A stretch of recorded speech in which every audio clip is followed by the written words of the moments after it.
Hey everybody, this is Aaron the Pedantic. Today I want to talk about dungeon prep. So what I'm going to show you right now is a dungeon I made for Old School Essentials. For our Old School Essentials game. And what I really wanted to say is, this is my prep. This was my prep for a dungeon that the party spent a good amount of time on. I would say that as far as like gameplay time, probably about 18 to 22 hours, maybe more, probably maybe closer to 30 hours. One of the things that you might notice is there's not a whole lot here. I basically what I did was I made a simple dungeon, and then I had kind of a head cannon about like more minute details as I went along because I got lazy and I didn't want to update the map. Um, so if anybody's curious, I used Dungeon Map Doodler to make the map. I just made a giant map on there and then I left some blank spots. Actually, I think with this, what I did was I had doot. And so like this was right over here, and I just had them had that whole area. And then whenever I finished the map, I exported it to PNG. I brought it up in Paint. I selected this. I moved it over, and I expanded the canvas. And then I typed in all of these notes, so that way I have everything keyed in. I'm pretty sure that's how I handled it. And it works quite well. It definitely does the job. I really like this format. You have everything that you really need on this page because you're the person who made the world. It's not like you're writing a module for everybody to consume, because then you might want to have more explicit details about everything. And for people that are curious about what that looks like whenever I do that, boy, I've got a whole 66-page module. But in any case, as far as this goes, you don't really need a whole lot down. So the whole point of this place is basically that it's a tomb for an ancient conqueror. So you have 3 different entrances. I like having multiple entrances. You have a top entrance, left entrance, and the crawl space that'll fit a halfling. That is another entrance. So there's a way for them to bypass some stuff if they were, like wanting to go quickly, but they don't really have much of a way of knowing usually you would assume that if there's an entrance at the top, that the best stuff is going to be at the bottom. And they're smart, so they figure that out as much. But basically all kinds of cursed stuff. You've got, traps quite often. This is just a whole bunch of foliage that is blown in from outside that there are a bunch of snakes, venomous snakes hiding in. So immediately once they go downstairs, and if they want to see the mural across here, then they had better check this first, which, by using a 10-foot pole or just burning it or something. They didn't do that. They just wanted to check out the mural. So they walked forward. Someone almost died. They survived their poison save. So anyway, you have all kinds of really minute details that they were able to learn about the environment, and I did that with very small details in this. So, like for instance, you have a mural here saying only the noblest of slaves will have peace in death, basically.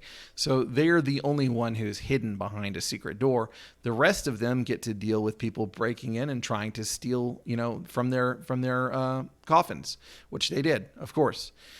And they are also the ones that will rise in death. This one also is properly mummified. So that's another thing. And he also has a magic sword with him. So in order to get in there, there's some gemstones that have to be removed from these skeletons. If you remove any of them, then the skeletons come to life and try to murder you. All of them do. So basically they mess with one of the gemstones. These doors have so long before they're broken down. And, then they have to deal with the skeletons, which the players pulled it off. They had clerics, they had fire. They worked it out. There are There's a trap here. If you fall there, then you're going to land in here, which is a bad place to go because it has its own, it sucks you down, and it has all kinds of serpents in it. Basically, all of my pools of water have all kinds of serpents in it that are venomous and will kill you with one bite if you're unfortunate. You've got, you got secret doors. I was very careful with my maps to make sure that things lined up fairly well, so that if somebody falls through here, then I know that that means they are going to land right here. You know, it's basically 4 up, 4 up, basically. So it's all centered. So you have sometimes I had things that I didn't really put on the page, but I knew it was there. And there were some things that evolved as the game went on, where, you know, we haven't gotten to that floor yet, but there are some things that I need to add, that kind of thing. So most of it was explicitly laid out, though. I also had some factions that came in halfway through their expedition. There was also this note basically left by the guy who constructed the place, saying that if they manage to get through this, that he's got some work for them, perhaps, if they keep on doing well. So they know that they're being they're being spied on by a powerful magic user. Who's also an engineer architect. So that's always fun. Really, you probably don't care too much about the details. Why did I build this one? With so many, so labyrinthine, or at least somewhat labyrinthine, was because the intention was they would work their way through here, mapping probably, and eventually work their way up here. And then they would encounter the creature that would terrify them because they don't want to get petrified. They would start running away, and then, which way do we go? Which way do we go? That kind of thing. Which way do we go? And they would be limited because dark. So that was the intention. They actually found the secret door that I had here, which I forgot to mark on the map, but it was there. And so they actually broke in this way. And whenever they found the creature, they blinded him. And I underestimated the BX rules on blindness, because basically at that point they were able to pop him like a piñata. So there is that. Anyway, I provided several ways to get through here. If you have a thief, you can pick this. If you have time and you don't mind making noise, you can break this down. If you have the wits, there's a puzzle here to solve. Here, this floor was a little bit more straightforward. I did have a giant black widow spider with tons of spiders just in this general area. They went at it like it was the 4th of July, just burning everything down. We have a wall trap here. We have a pit trap here. Some war dogs fell in and died from this pit trap. And then there were some statues that were guarding this treasure here, which they lured into chasing them, and they threw some ball bearings, and then they fell down into the hole. So that was pretty cool, because I rolled the damage and all that kind of stuff. The things did not survive the fall, and so whenever they got further down into the dungeon, they found that there was just a whole bunch of crushed statues and stuff like that. Anyway, again, it's kind of labyrinthine. It gives them opportunities to expend torches and have random encounters and stuff like that. I had a gelatinous cube here that they're just do. Hey, it's awful clean over here. That kind of thing. They were using they explicitly said they were holding out their 10-foot pole, though, so they managed to notice that something was weird about their 10-foot pole. It seemed like it was getting sucked into something, so yeah, they didn't. Nobody walked into the gelatinous cube, much to my sadness. So there was an additional floor that I added. Again, there were some werewolves that came in because they're at basically like an eternal war with the Serpent King. And so they got a whiff of his tomb being opened, and they found the place. They were all gathering up to raid it. The players almost ended up fighting the werewolves, but very fortunately they didn't, because it probably would have meant that they would have died. But the werewolves aren't as smart as the players, and they ended up falling into a trap on a floor that I actually didn't put on the map, but it was starting here and ends here. So that one was kind of neat. There was basically these two undead stone / wooden, and it's kind of weird, petrified wooden snake people, more or less, with these vines all over the place.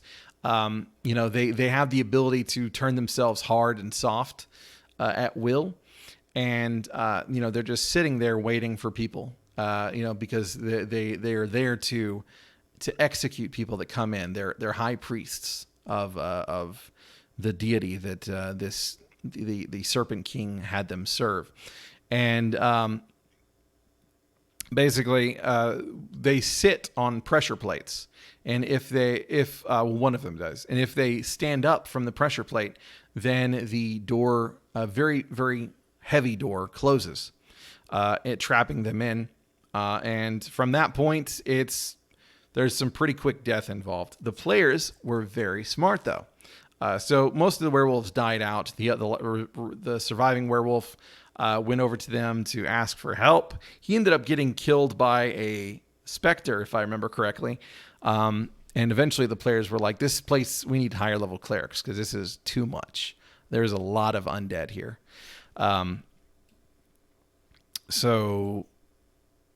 I'm leaving out a lot of details, but it just goes to show how much you can have going on in a place for just like a page of notes.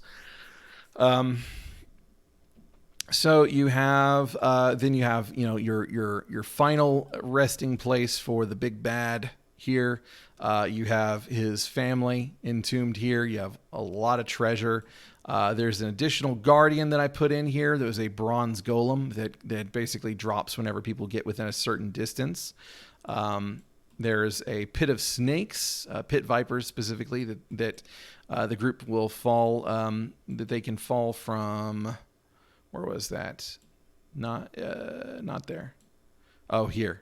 There's the puzzle here. If they choose the wrong thing on the puzzle, then they can basically fall into a pit of pit vipers and probably die, because there's like 30 of them.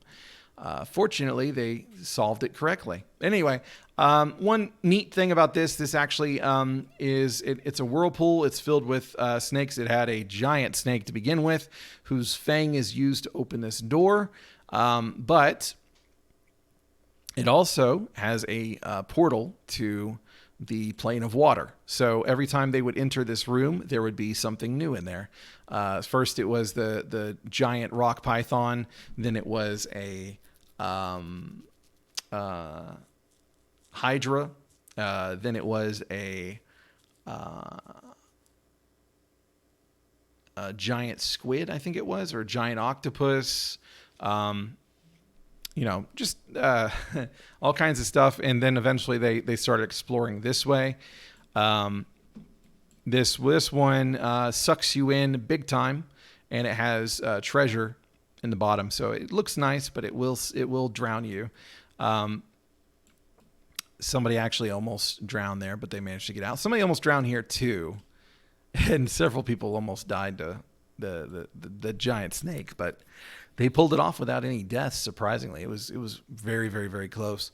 Anyway, so ultimately, this the time that we spent here was a lot of fun. And again, like as far as making it didn't take that long to make the dungeon to begin with. The longest part was really the mapping. And after that, we had tons and tons of fun. I just really kind of wanted to show people, you don't have to have something terribly fancy in order to have a great dungeon crawl. You can just have, just have a dungeon fill it with stuff to do, and then come up with what why is the dungeon there? What's it for? And just kind of let things fall into place. Let there be forces outside that may interact with the group, factions. Just jaquays up the place basically. Make it very maneuverable.